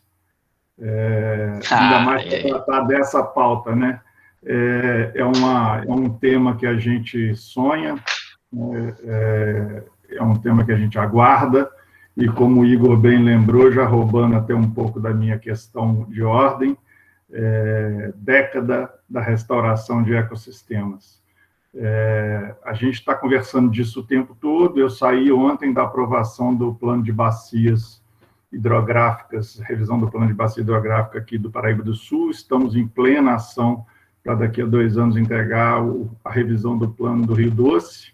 Devemos concluir agora e começar os trabalhos na bacia do Rio Grande, e essa porção do leste aqui de Minas Gerais, do sudeste de Minas Gerais, deve estar junto com o leste, o sul, né, na verdade pega tudo isso, deve estar aí dando um planejamento de gestão de recursos hídricos para o Brasil, deve virar referência para o Brasil. E, mais uma vez, Minas está dando exemplo com o PRA, e deve também virar referência para o Brasil com o PRA. Então, eu quero dar os parabéns, primeiro, para todos os colegas que estão envolvidos nisso. Eu vi que tem alguns aqui na página, no site. Muitos são alunos, e aí quero aproveitar o ensejo para dar um estímulo aí a todos os estudantes da UFV. Muitos de nós saímos daí, né, dessa belíssima e profícua academia, e o resultado disso é isso que vocês estão vendo aí hoje na fala do Thiago. Então, em primeiro lugar, dar os parabéns a todos e dizer que eu estou olhando com muito bons olhos o momento e essa integração que o Igor lembrou aí com a década da restauração. Eu acho que nunca foi tão oportuno, mas você não tocou e eu queria que você me comentasse um pouquinho sobre, né, eu imagino que deva estar considerado, mas eu queria que você expandisse, até porque deve ter alguns dos prefeitos aí que têm relação com os comitês de bacias, né? Nós temos comitês com agências, com recursos e com programas, como, por exemplo, o programa Mananciais, que você conhece. Você tocou aí no caso da Copasa, que é parceria com o programa, imagino que deva seguir na mesma linha, né? E também a gente tem na região muitos consórcios municipais já estabelecidos. E você mostra uma cadeia aí que a gente conhece muito bem do trabalho de rotina do IEF, que é o timing de capacitação para a coleta das sementes até colocar a muda no chão e fazer ela virar uma floresta. Esse planejamento dentro do IEF, dentro dessa agenda, considera o que em termos de hectares para essa década de restauração? Em número, eu imagino que você não deva ter isso concreto, mas o que é mais ou menos esse número? Pensando que nós temos aí mais de 500 mil hectares de área degradada no estado, né? Tem muita área para recuperar. Fala um pouquinho para a gente sobre isso, por favor. Internamente, eu vou falar só aqui para nós, mas pode falar, quando a gente definiu essa meta do PMDI, que a gente colocou ela em termos, né, de porcentagem do que vai ser perdido neste período, a gente colocou também uma meta interna nossa, do IEF, de 800 mil hectares de restauração, levando-se em consideração o início de movimentação dessa engrenagem do PRA no Estado. A gente está com uma prospecção aí de aderir a essas iniciativas internacionais, como eu falei, o Desafio de Bonn, a Iniciativa 2020, era para ter sido feito ano passado, com eventos presenciais que iam acontecer, parece que no México, e teria uma prévia aqui no Brasil, parece, a gente estava em contato com o WRI, a gente estava articulando isso com eles, mas aí chegou a pandemia, não teve, meio que bagunçou essa história aí, a gente não conseguiu fazer, mas aí a gente está trabalhando aí numa coisa de compromisso da ordem de entre 400 e 600, 500 mil hectares para ser trabalhado neste período aí, considerando o andamento do PRA. Então, a gente está trabalhando com esse número mais ou menos. Isso ainda vai ter que se ajustar ainda com dirigência do CISEMA, etc.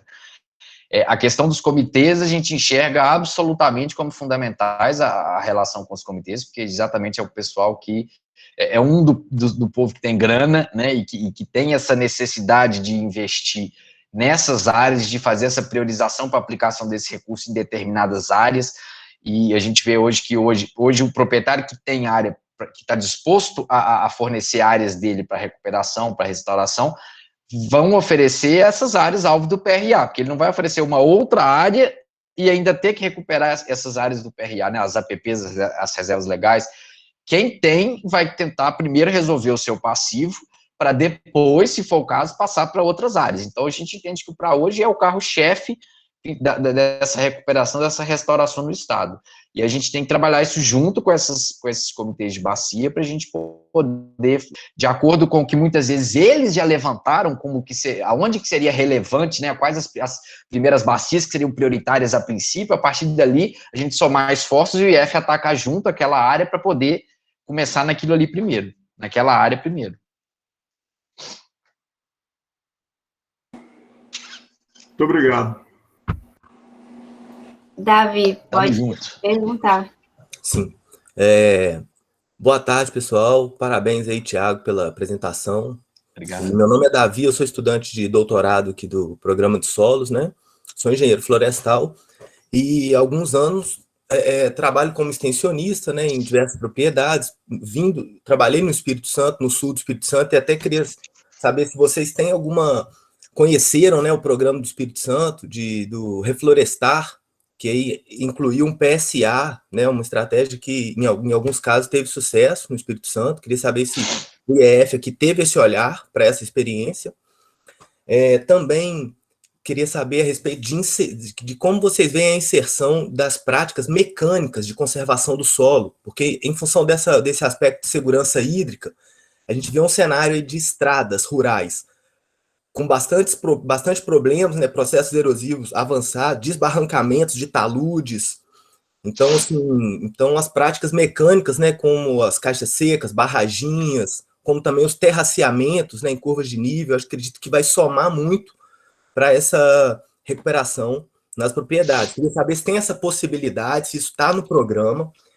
E também na questão, como foi falado, né, que o cadastro do CAR foi de forma voluntária e, de certa forma, na prática, assim, eu mesmo vivenciei vários casos de CAR muito diferente da realidade ambiental no campo, né? Então, muitos produtores evitando falar que tem nascentes, que tem brejos, né, evitando apontar as APPs, né, o recurso hídrico, porque vai ser apontado. Então, será que não é o caso de validar os CAR ou criar algum mecanismo para, a partir disso, apontar caminhos para o PRA?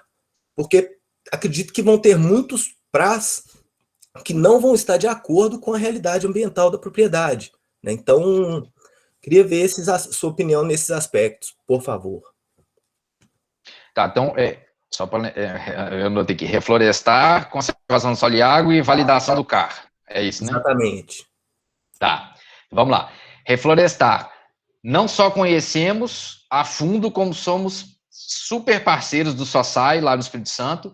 Inclusive, Minas Gerais vai aderir ao Reflorestar, em parte, principalmente no âmbito do escopo das ações de recuperação, de restauração do Rio Doce, no âmbito do desastre lá de Fundão.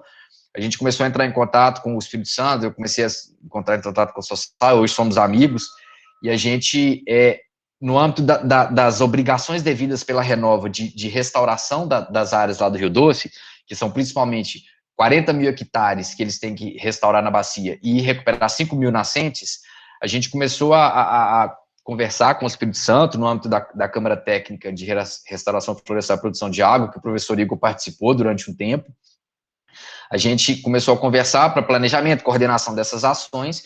Em determinado momento, o Espírito Santo demonstrou o interesse em aplicar, em buscar parte desses 40 mil hectares para ser aplicado no estado do Espírito Santo na forma do reflorestar.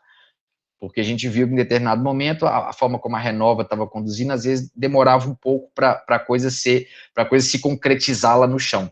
Então, foi uma tentativa de tentar fazer um sistema diferente, tentar um sistema ficar mais célere. Foi uma proposta que foi feita de buscar uma parte desses hectares para serem aplicados via reflorestar. E nessa história, Minas Gerais também entrou nessa agenda, e aí fizemos um modelo, um conjunto, uma agenda, a agenda de... esqueci o nome que a gente deu. Foi uma agenda em conjunto para a gente tentar aplicar, da mesma forma que o reflorestar é aplicado no Espírito Santo, nos moldes que ele é aplicado hoje, que é, como você falou, com o PSA e com um organismo financeiro que tem um corpo técnico que faz o cadastramento e o acompanhamento dessas áreas, o cadastramento, implantação e acompanhamento dessas áreas, na forma como é hoje no reflorestar. A gente vai tentar aderir a um piloto disso no Rio Doce, por parte de Minas Gerais, para a gente testar, ver se isso dá certo, que a gente vê que é uma coisa que deu muito certo lá no Espírito Santo. A gente tem aqui o nosso programa de fomento, do IF, que tem décadas, mas ele funciona de outra maneira, e a gente vai tentar fazer ele funcionar dessa forma também do reflorestar. A gente acha que é uma super oportunidade. Isso ficou só um pouco travado ano passado por causa de alguns entraves burocráticos de alto nível, que ainda não foram solucionados, mas a ideia é que a gente faça um piloto aqui para Minas, nos moldes do reflorestar, com esses hectares de obrigação da Renova, e aplicados no molde do reflorestar aqui para Minas Gerais, em algumas áreas. Com relação à conservação, né, essas ações de conservação do solo e água que você falou, a gente não só acha que é importante, como acha que é imprescindível, tanto que a própria norma traz isso, naquelas áreas de APP, que a gente chama, né, as áreas consolidadas, a gente tem que, aonde não é exigido a recuperação, aonde não é aquela faixa obrigatória da restauração, a gente tem que, pode haver aquele uso agressivo pastoril, pode continuar naquela área, contanto que o proprietário adote essas boas práticas de conservação de solo e água.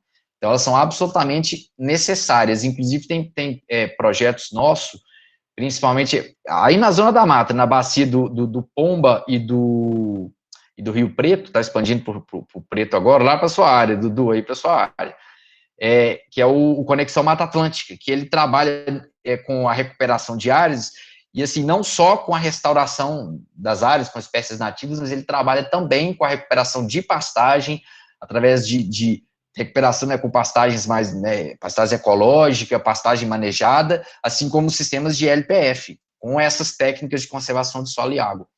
Então, assim, são associadas e imprescindíveis a gente entender. Não basta você restaurar as áreas, mas se você não adequa as estradas rurais da propriedade, não adequa aquela pastagem que está gerando aquele aporte de sedimento para a água, você não atendeu o objetivo total. Você pode ter atendido o objetivo da biodiversidade, o objetivo de recobrimento, às vezes, daquela parte ali da PP, mas o resto está todo descoberto e gerando sedimento que vai para os cursos hídricos, né? Então, absolutamente fundamental.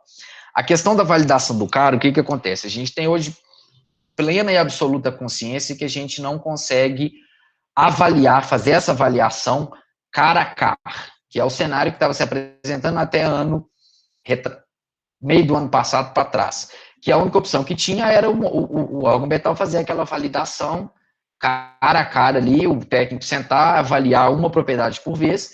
A gente tem hoje beirando 890 mil propriedades em Minas Gerais, então isso é impossível no universo nem de longo prazo, né, longuíssimo prazo. Então, até por isso que o Serviço Florestal Brasileiro, a partir do ano passado, começou a pegar mais pesado com essa agenda da chamada análise dinamizada, que é a análise que ela faz aquela análise dos CAR em bloco. Ela faz a análise geral do CAR de uma determinada região, às vezes para o estado inteiro, e ele usa mecanismos computacionais, né, algoritmos robustos, para poder verificar as inconsistências no CAR, de acordo com, e aí vem a limitação da análise dinamizada, que ela tem que ter um input de dados bem feito, ela tem que ter dados, ela tem que ter bases bem feitas, ela tem que ter um mapeamento bem feito da hidrografia, do uso do solo, que a partir deste mapeamento é que o sistema atua e lança, né, os CAR declarados por cima disso para fazer essa análise. Por sorte, hoje, para Minas, a gente tem hoje um levantamento em andamento para fazer o mapeamento de todo o uso do solo, hidrografia, todas essas camadas necessárias para análise do CAR. A gente tem isso em andamento, tem um projeto do Serviço Florestal Brasileiro com recurso do Banco Mundial, que o Estado de Minas aderiu, chama FIP Paisagens, e ele tem um recurso no projeto que vai ser utilizado, já está sendo utilizado para contratação de empresas para fazer esse mapeamento para Minas, um mapeamento que vai ser necessário para alimentar esse módulo de análise dinamizada. Isso é um módulo específico, né? Existe um módulo de análise individual, que já existe, e agora tem 2 semanas, 2 semanas não, foi mês passado, o Serviço Florestal Brasileiro lançou o módulo de análise dinamizada, que é um módulo do SICAR específico para análise dinamizada. Então, o estado do Amapá foi o primeiro a fazer adesão a esse módulo, e o Estado de Minas também. Na verdade, nós já precisamos fazer um termo específico, a gente já tem um acordo de cooperação com o Serviço Florestal. Assim que a gente tiver essa base de dados, a gente já pode subir ela para o sistema e fazer essa análise. Então, só para vocês terem uma ideia, o sistema ele é capaz de fazer, na média de 60 mil, análise de 60 mil propriedades por dia. Então, a gente consegue matar essas 900 mil propriedades de Minas em menos de um mês. É claro que isso não vai resolver todos os nossos problemas, mas a estimativa do Serviço Florestal Brasileiro mostra que, em geral, a análise dinamizada vai resolver entre 80% e 90% dos problemas dos CAR no Brasil, que muitos são problemas simples. Então, a gente vai conseguir resolver. Então, assim, a gente tem essa estratégia já em mente, a gente está trabalhando em cima dela. Então, a questão do PRA voluntário, ela foi apenas uma questão que a gente queria viabilizar ao produtor que sabe do seu passivo, que quer fazer ou que precisa fazer por algum motivo, ele inicia a sua recuperação já fazendo adesão ao PRA. Mas, paralelamente, a gente está trabalhando nessa agenda para fazer a verificação desses CAR, fazer a verificação da coerência disso, coerência mínima para embasar as propostas de PRA. Bacana, muito obrigado, hein, Thiago? Massa. Mais alguém gostaria de fazer a pergunta? Amanda, tem algumas perguntas escritas no chat, eu acho que já a gente pode ir fazendo elas, que são mais rápidas. Tá bem, vou começar por elas, então. Tiago, o Felipe, ele perguntou se no caso do plantio de árvores nativas em sistema sucessional, como proceder para a retirada da madeira e se há necessidade de autorização. Desculpa, repete a pergunta, por favor, Amanda. O Felipe perguntou, no caso do plantio de árvores nativas em sistema sucessional, como proceder para a retirada de madeira e se há necessidade de autorização. A madeira, nos limites que é trazido pela legislação, que é muito pouco, 1 metro, em termos de 1 a 2 metros cúbicos, ele não precisa de autorização quando é para uso dentro da propriedade. Agora, nessas áreas que a gente está falando de reserva legal e APP, que vão ser restauradas com sistema agroflorestal ou plantios mistos, ela vai exigir uma autorização, dependendo do tamanho da propriedade, uma autorização simplificada.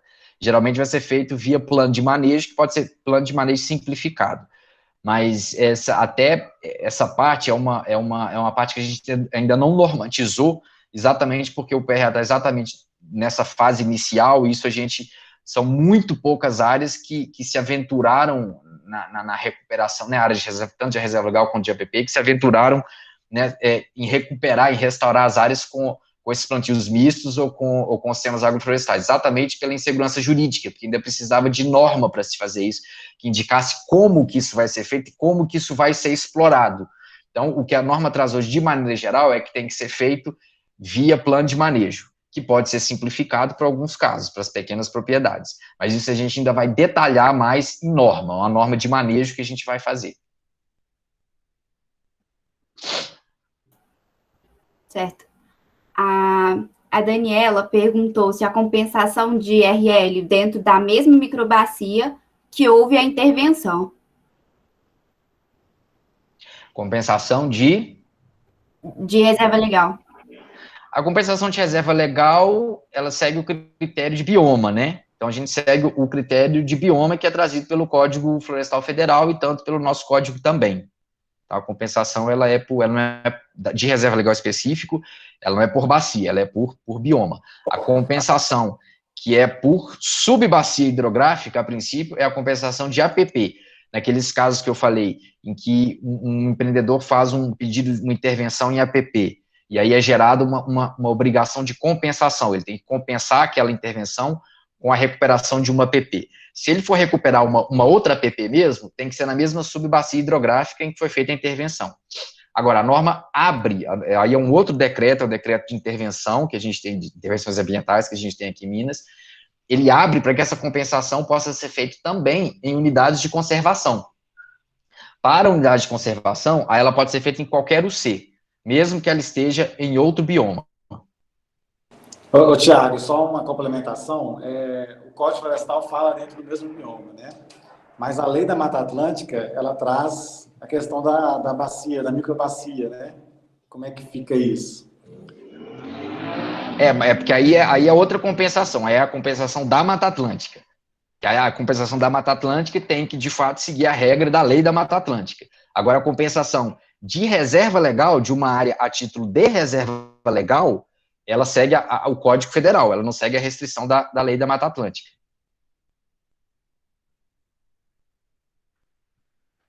Entendeu? Ficou claro?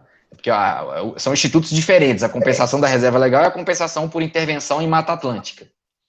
A compensação da reserva legal na minha propriedade eu não tenho vegetação nativa, eu quero compensar em outra área, em outra propriedade. Tem que ser no mesmo bioma. Agora, a da Mata Atlântica eu fiz uma intervenção em Mata Atlântica, seja em estágio médio ou avançado, se o meu empreendimento permite esse tipo de intervenção. Então, supomos que eu fiz uma intervenção em 10 hectares de vegetação de Mata Atlântica no estágio médio. Hoje, pela legislação, tanto federal quanto de Minas, eu tenho que compensar isso em 20 hectares. Aí, onde que eu vou fazer essa compensação? Tem que ser na Mata Atlântica. Isso aí não tem como fugir. Mas é pela intervenção em Mata Atlântica. Ótimo. A próxima pergunta é da Fernanda. Ela falou que sempre acompanha o PRA, mas que ficou com uma dúvida na sua fala e perguntou: o SEI seria somente para manifestar a adesão ao PRA ou para realizar o projeto simplificado e já firmar um termo de compromisso? Não, a intenção de aderir, ele manifesta no módulo de inscrição do SICAR, que é onde ele fez a inscrição da propriedade dele. Tem uma caixinha lá que marca: você pretende aderir ao PRA? E ele marca sim ou não. E aquilo ali não é nada obrigatório. Se ele marcou que ele não quer aderir, e ele quiser aderir agora, ele pode. Ou o contrário, se ele marcou que ele quer aderir e agora ele não quiser, ele pode também. Aquilo é só um termômetro da intenção dele. O SEI, esse mecanismo que nós criamos no SEI, ele já é especificamente para fazer a adesão ao PRA. Tanto que o documento final lá no SEI vai ser o termo de compromisso que ele vai assinar com o órgão ambiental. Então, para abrir o processo no SEI, ele tem um formulário que ele coloca as informações sobre a propriedade, as informações sobre a regularização que ele quer, se ele quer recuperar, se a área que ele está se propondo a regularizar é uma APP, é uma reserva legal, se ele quer recuperar essas áreas ou se ele quer compensar no caso da reserva legal, ele faz aquela proposta. Se houver algum caso de recomposição, de recuperação, ele vai anexar a proposta que ele elaborou lá no portal do Web Ambiente, ele faz a proposta lá da área dele, faz a inserção das informações, ele gera um relatório ali que ele baixa para PDF, e aquele relatório ele anexa no processo do SEI. E aí a gente vai lá, o técnico olha, vê o que ele está propondo, redige o termo de compromisso e aquilo é assinado no SEI mesmo, entre o proprietário e o órgão. A partir dali começa a contar os prazos dele e ele está considerado que ele está aderido ao programa de regularização ambiental. Então, o SEI é de fato para ele fazer, para ele formalizar a adesão ao programa. Complementando aí também, Thiago, tem só uma burocracia para as pessoas conseguirem ter acesso ao SEI, né? Isso vai ser criado um login com CPF para todo mundo que quiser fazer.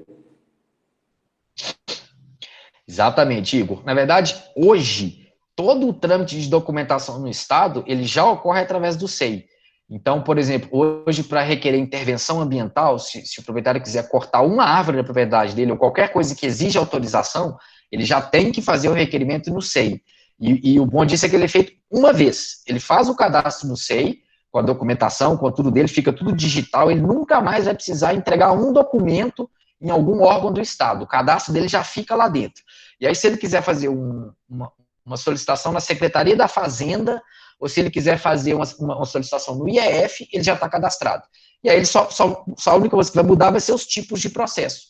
Então, ele vai fazer da Fazenda, ele vai fazer os processos lá da Fazenda, na Secretaria de Agricultura vai ser os processos lá da Agricultura, e aqui no Meio Ambiente ele vai fazer, entre outros, esse do PRA. E aí a gente até colocou no site, lá naquela aba lá que eu mostrei, Regularização Ambiental de Imóveis Rurais, que está no site do IEF, tem, inclusive, uma das subabas lá, é como fazer esse cadastro no SEI. Já está tudo lá, você acessa a página do SEI, tem um manual de como que se faz, tem um manual, a gente disponibilizou também, de como que acompanha o processo, quando ele abrir o processo lá no SEI do PRA, como é que ele faz para acompanhar o processo, os documentos do processo, ele vai ter acesso àqueles documentos, então já tá tudo explicado lá. E as nossas agências vão poder ajudar ele quando for necessário, quando ele tiver alguma dúvida para fazer esse cadastro, para acompanhamento desse processo, ele pode ir numa das agências do IEF, que o técnico lá ajuda ele a fazer esse trâmite todo. Excelente, obrigado, Thiago. Isso aí, porque a gente está acostumado a mexer no SEI, é uma coisa, para quem nunca mexeu, realmente já começa um processo bastante complicado, né? Exatamente. A gente pensou nisso, mas a gente pesou e falou, gente, o CAR já é um sistema digital, é uma coisa que para ficar, não tem jeito, a propriedade dele já está inserida num banco de dados eletrônico, geoespacial. Então, assim, a gente, vamos utilizar o SEI, e o SEI tem uma vantagem que, uma vez que ele fez o cadastro ali dentro, ele pode até assinar o termo de compromisso pelo SEI, ele não precisa ficar imprimindo a coisa, assinando, escaneando para a gente, aí ao mesmo tempo o órgão não precisa ficar guardando esse termo numa pasta em algum lugar perto no órgão, isso está no sistema, isso não vai ser perdido nunca, toda a memória vai estar ali, então por isso que a gente achou uma vantagem muito grande isso.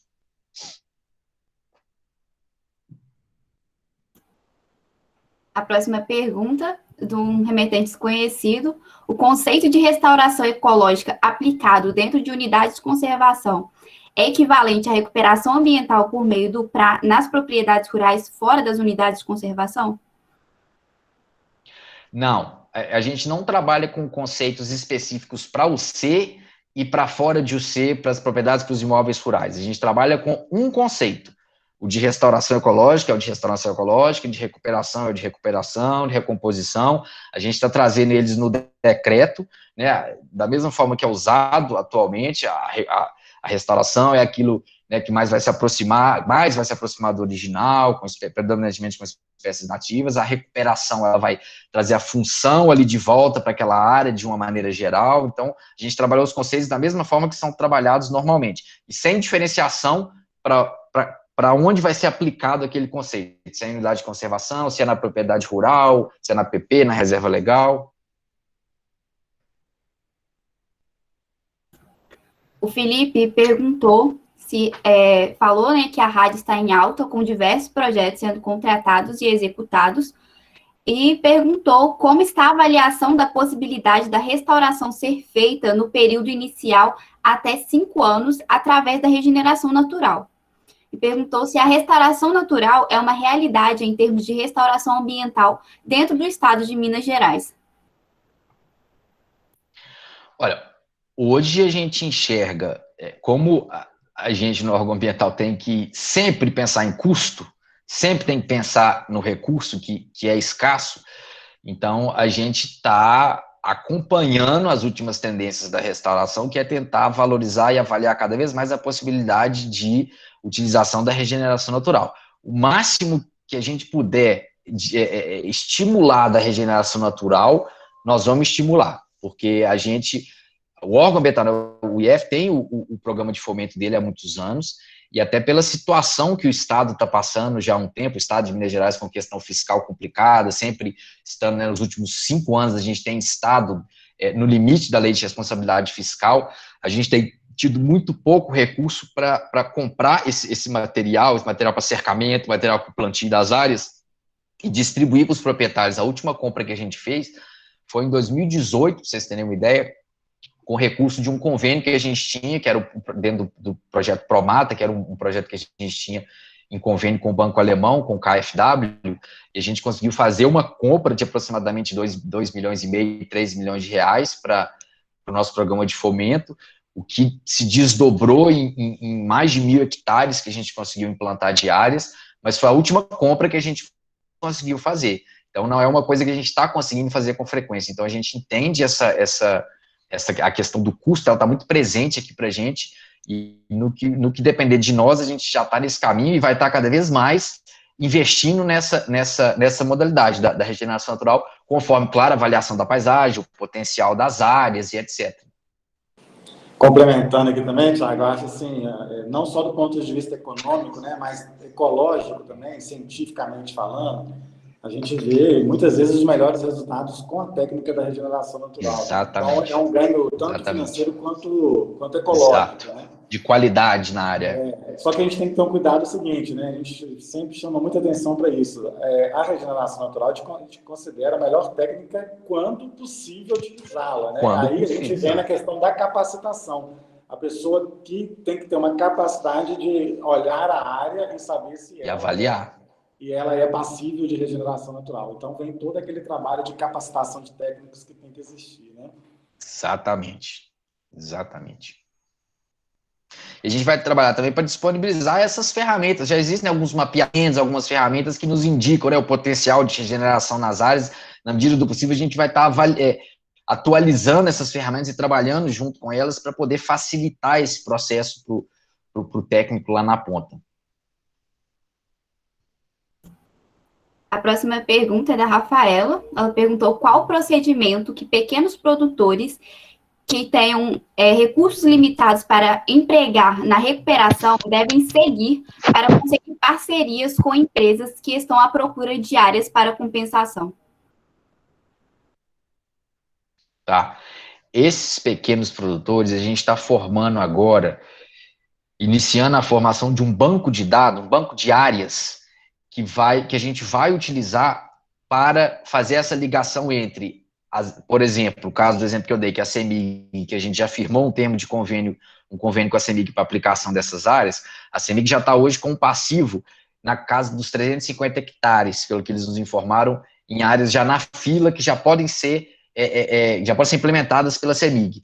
Então, a gente vai casar isso com esse banco de áreas que a gente está acabando de formatar como é que ele vai ser feito e está enviando para os regionais, e que lá o produtor vai poder demonstrar o interesse dele, vai poder ir lá no IEF e falar, olha, eu tenho uma área desse jeito, uma reserva legal que eu quero recompor, uma APP de tal tamanho, ele não precisa saber exatamente o tamanho da área, não precisa só ter o interesse. Aí ele vai lá, cadastra-se, né, dá os dados dele, os dados da propriedade, e aí nós vamos lá, vamos fazer a aferição dessas áreas dentro do programa de fomento, vamos avaliar a área para ele, fazer o projeto, ou no caso, se já tiver uma empresa por trás, no caso a CEMIG, que vai fazer o projeto, vai se responsabilizar inteiramente pela aplicação dessa recuperação, dessa restauração nessas áreas.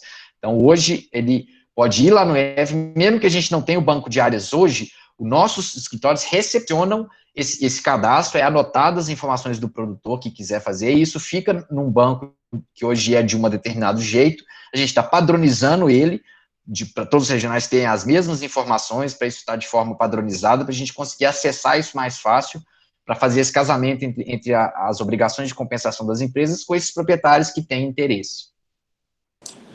Inclusive, Thiago, acho que isso é importante, tem que ser priorizado, né? Se tem o recurso da empresa, ele tem que ir para quem realmente precisa, né? Ele tem que ir para quem não precisa, né? Exatamente. Por isso a gente vai priorizar os proprietários abaixo de 4 módulos fiscais, é que a norma traz. Vamos priorizar esses que geralmente têm menos capacidade. Para os grandes, em geral, eles têm condição de fazer por conta própria. Por mais que o IEF possa ajudar com alguma coisa, uma assistência técnica, uma visita, mas com recursos a gente vai priorizar para os abaixo de 4 módulos fiscais.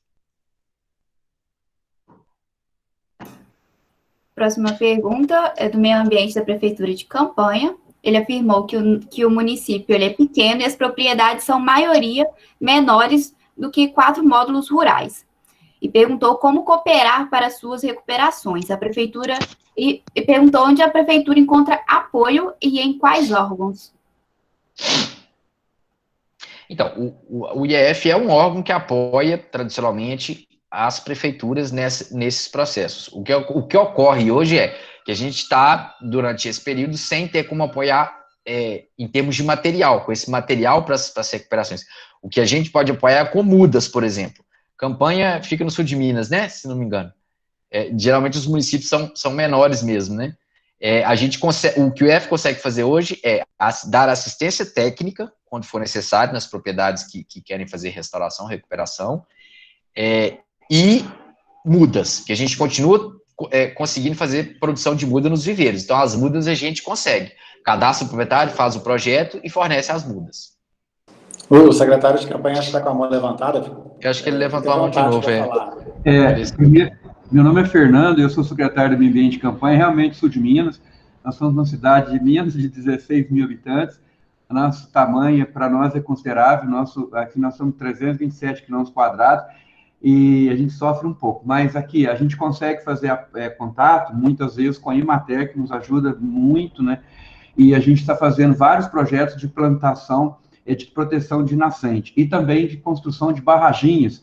E também com a Emater a gente conseguiu um curso e colocamos em prática de construção de estrada ecológica para uma tentativa da gente resolver. O EF nos apoia muito através do EF de Lambari e de Varginha, que é a nossa sede também.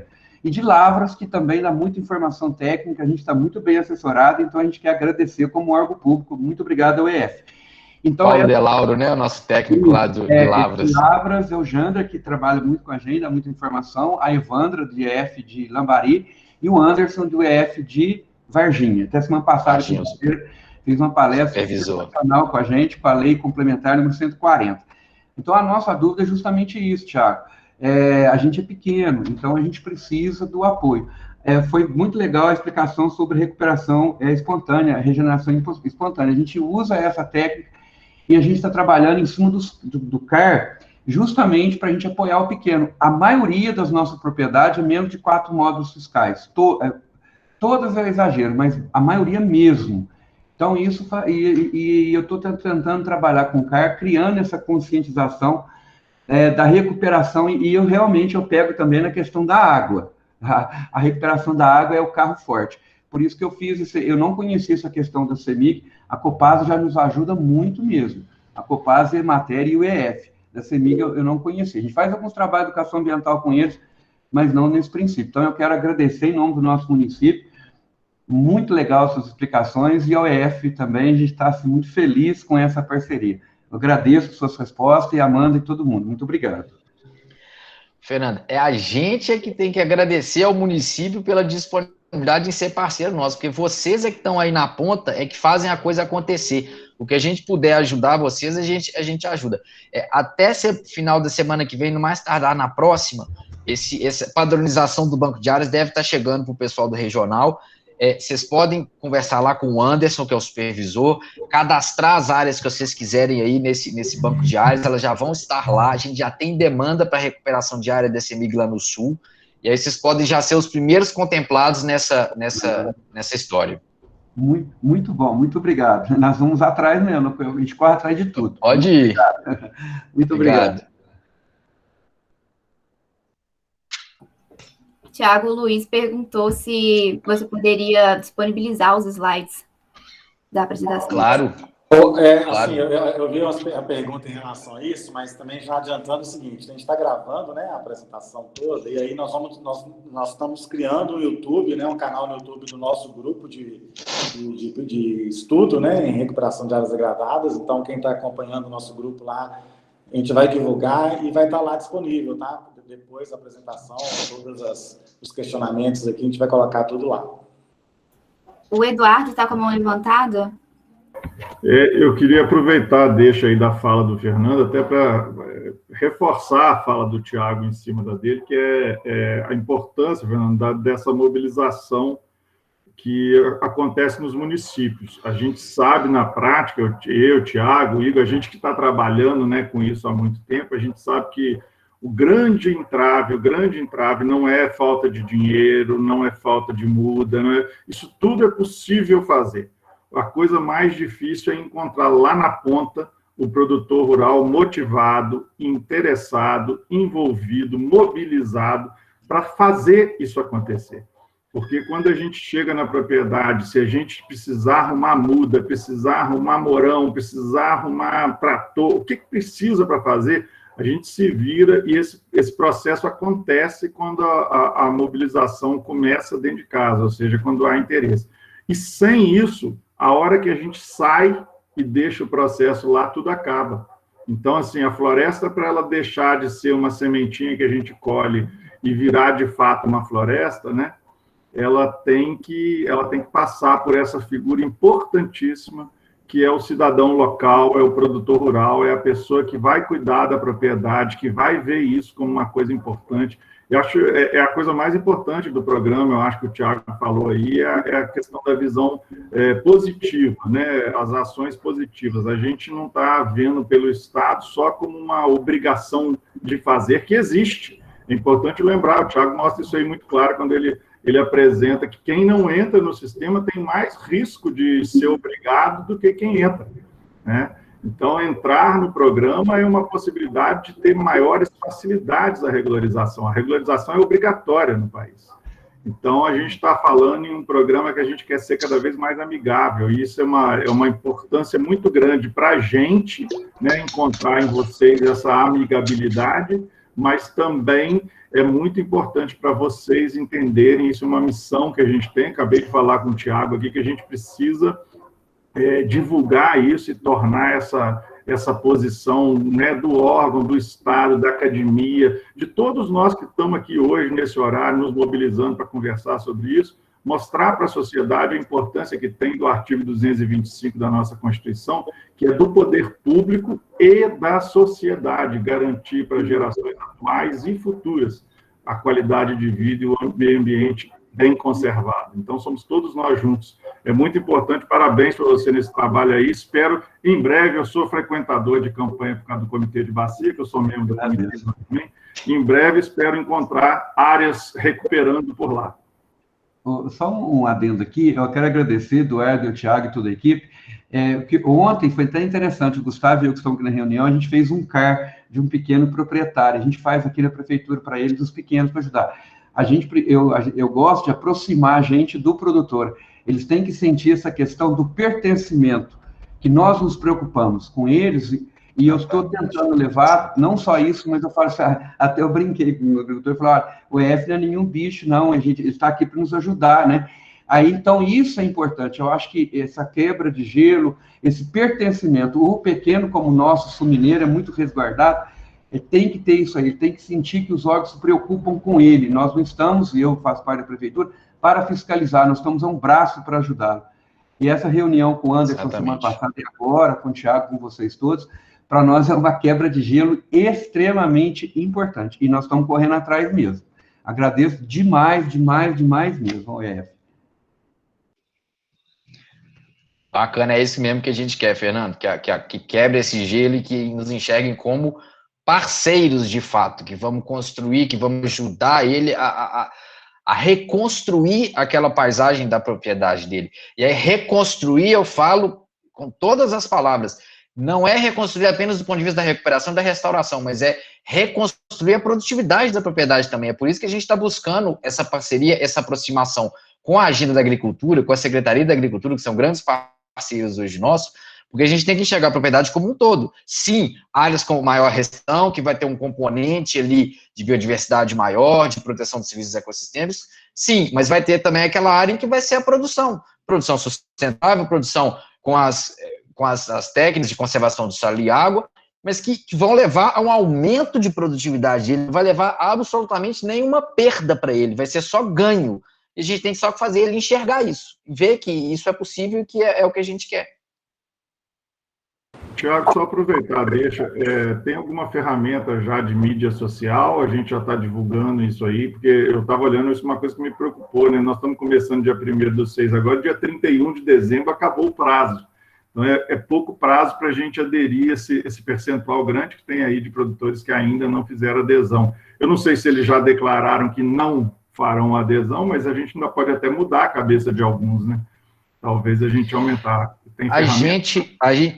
a gente ainda não está divulgando pesado, porque esse procedimento que a gente fez aí através do SEI, que eu expliquei, que é um procedimento ainda, se for relativamente precário. A gente está fazendo isso só como para viabilizar quem de fato quer fazer. Porque a gente prefere que o módulo do Prado, do Serviço Florestal, saia e que eles façam a coisa direto já no módulo, porque você recepciona diretamente a informação que ele já declarou no SICAR e trabalha com ela ali dentro para ele já fazendo as propostas de regularização dele. Como o Serviço Florestal nos sinalizou que, na verdade, era até agora no primeiro semestre, ou seja, seria até 30 de junho, mas agora eles falaram que vai ser em julho. Como eles falaram que em julho eles liberam o módulo do PRA, a gente está esperando para fazer uma divulgação mais pesada quando o módulo vier. Como eles estão cumprindo as promessas até agora, eles falaram que iam lançar mês passado o módulo de análise do CAR, e lançaram de fato. A gente está achando, então, que se eles lançarem em julho, a gente consegue fazer uma campanha dessa de divulgação mais pesada, entendeu? Ok. Obrigado. Amanda, vamos para as duas últimas perguntas, por avançar da hora. Tem o Jaime está com a mão levantada aí, depois a gente seleciona mais uma outra pergunta, tá bom? Jaime, pode falar.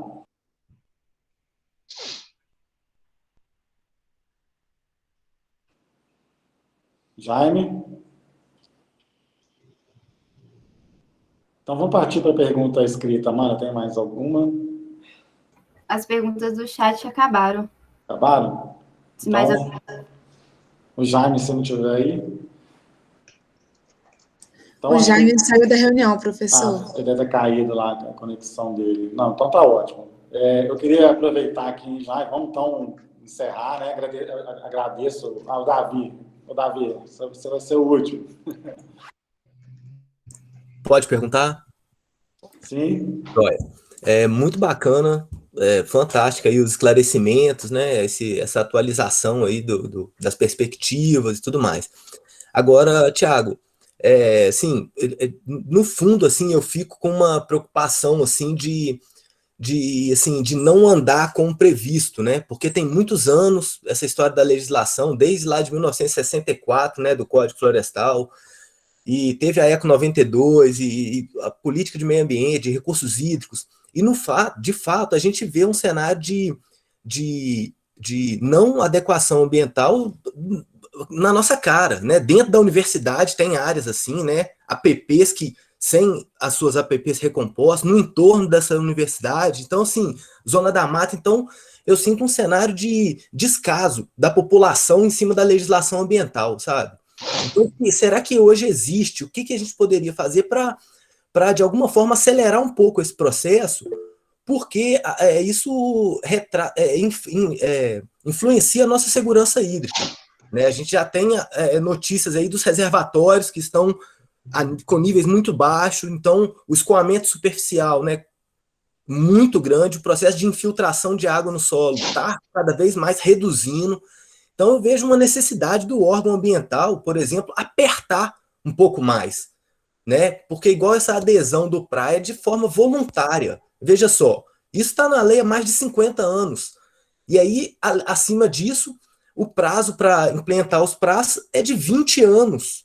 Então, quer dizer, de fato, a gente está passando a mão em vários processos de degradação, né? Crimes ambientais.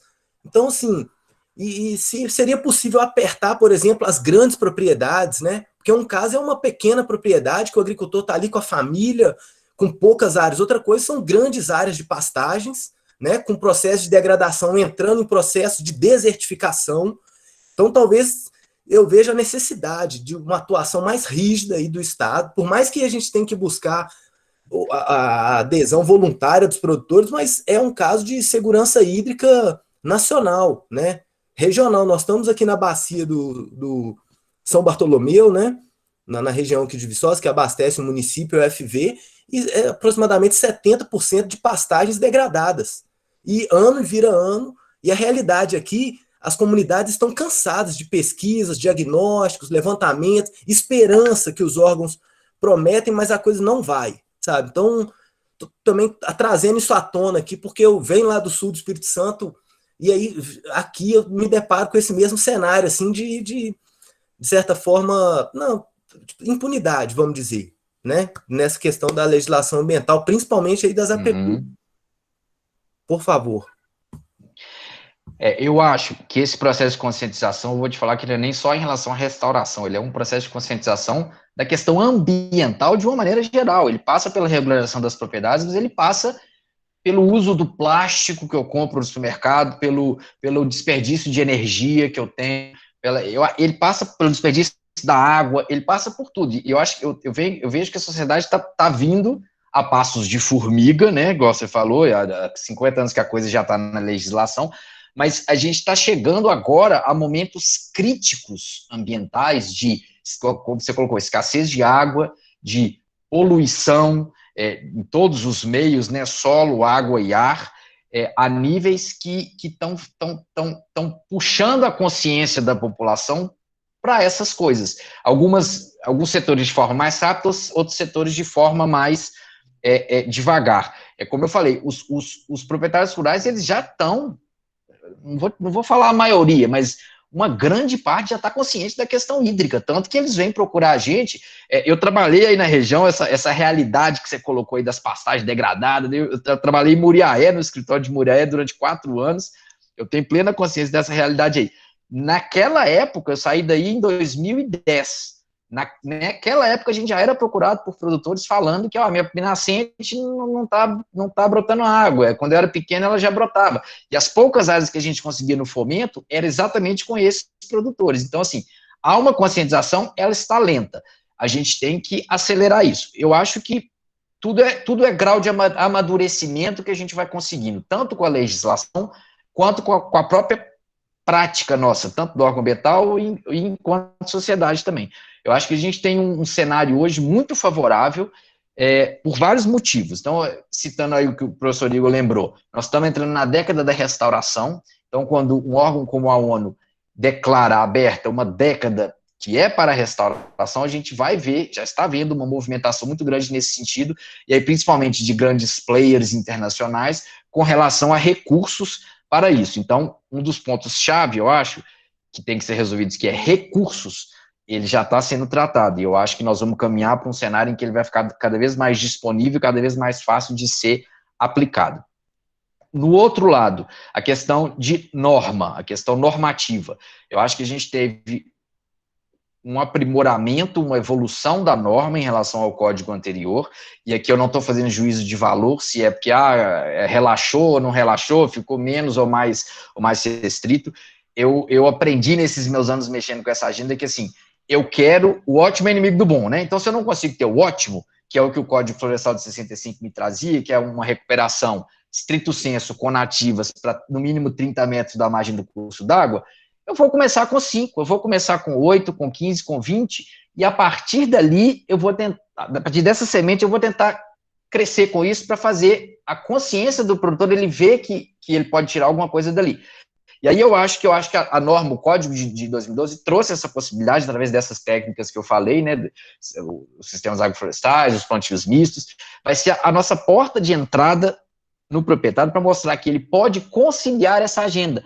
Porque se a gente continuar batendo nessa história de que vamos fiscalizá-lo, ele tem que recuperar de qualquer jeito, vai ter que ser, né, nós vamos fazer de forma coercitiva apenas, porque ele tem que gerar um benefício ambiental com aquilo ali, a gente sabe por isso que não vai acontecer. A gente pode fornecer para ele o que for de muda, das melhores mudas, o melhor material para cercamento, a gente vai virar as costas, ele vai cortar a cerca e vai colocar o gado dele ali dentro. Então, se a gente não, igual acontece com outras várias questões na sociedade, se a gente não passar pela capacitação, pela conscientização desse produtor, de que, não só de que o ambiente é importante, que ele tem que proteger o ambiente, ele tem que gerar aquele serviço ambiental ali para ele mesmo também, porque senão ele vai ser extinto daqui a pouco, ele pode, mas também que ele pode conviver com essa área, ele pode conciliar. Isso, eu acho que vai ser o mais difícil da gente conseguir, mas que a gente tem que tentar, e que a gente tem que investir exatamente neste ponto, que é a conciliação entre essa agenda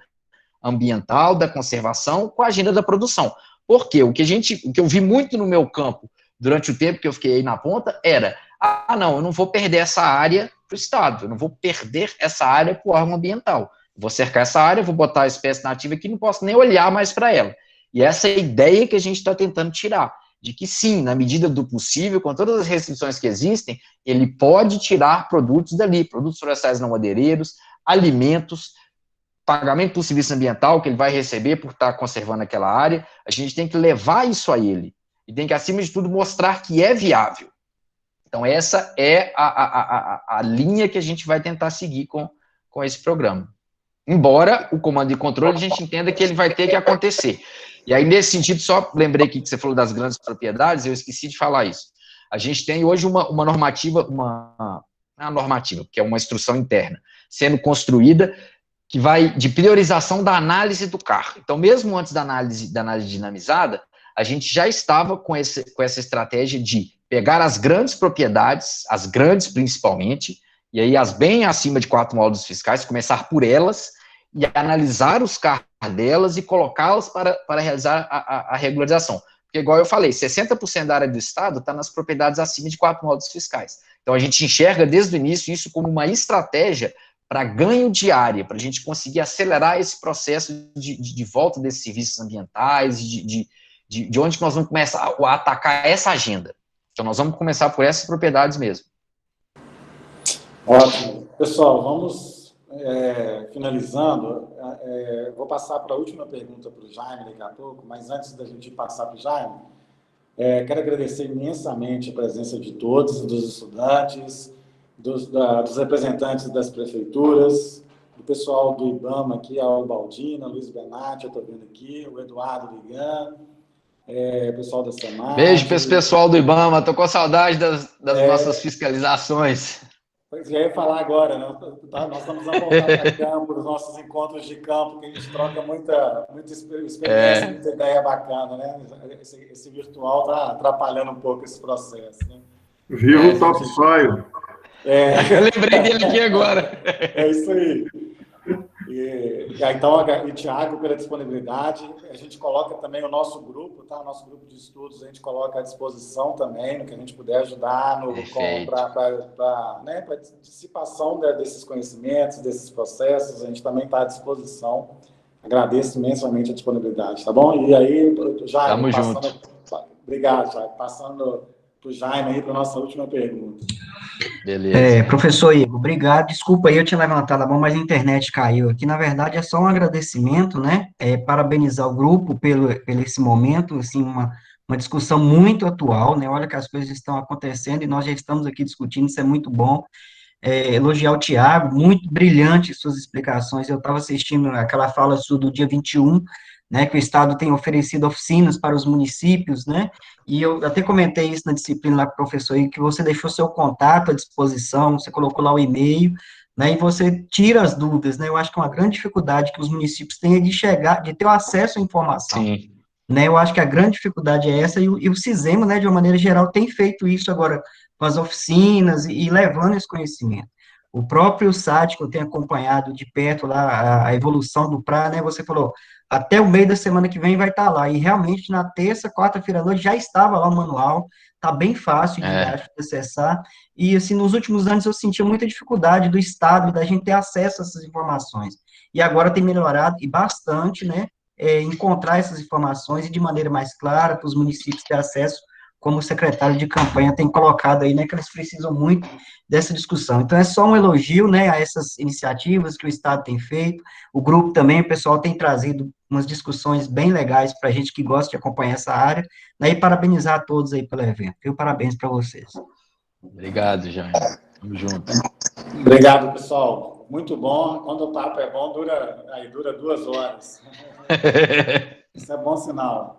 Obrigado a todos, boa noite a todos. Acompanhe a nossa programação no nosso grupo do WhatsApp, que foi enviado aí no chat, né? Quem quiser participar do grupo, nosso e-mail, nosso Instagram. Então, a gente divulga todos os nossos eventos aí. A gente vai tentar manter essa periodicidade, sempre trazendo assuntos relevantes na área de recuperação de áreas degradadas, para a gente tá discutindo e ampliando o conhecimento, né? A gente falou aqui que a gente está com saudade dos trabalhos de campo, né? Realmente, os trabalhos de campo são muito bons, mas esse mundo virtual que a gente está nele, né? Ele tem essa vantagem de trazer, de possibilitar levar o conhecimento para um número muito maior de pessoas, né? Então, isso tem que também pegar o lado positivo, né, desse drama que a gente está vivendo, né, e fazer do limão uma limonada, né? Valeu, pessoal. Muito obrigado. Boa noite a todos. Campanha agradece. Campanha agradece. Saúde. Muito obrigado. Obrigado, pessoal. Valeu. Muito obrigado. Valeu. Boa noite. Boa noite a todos.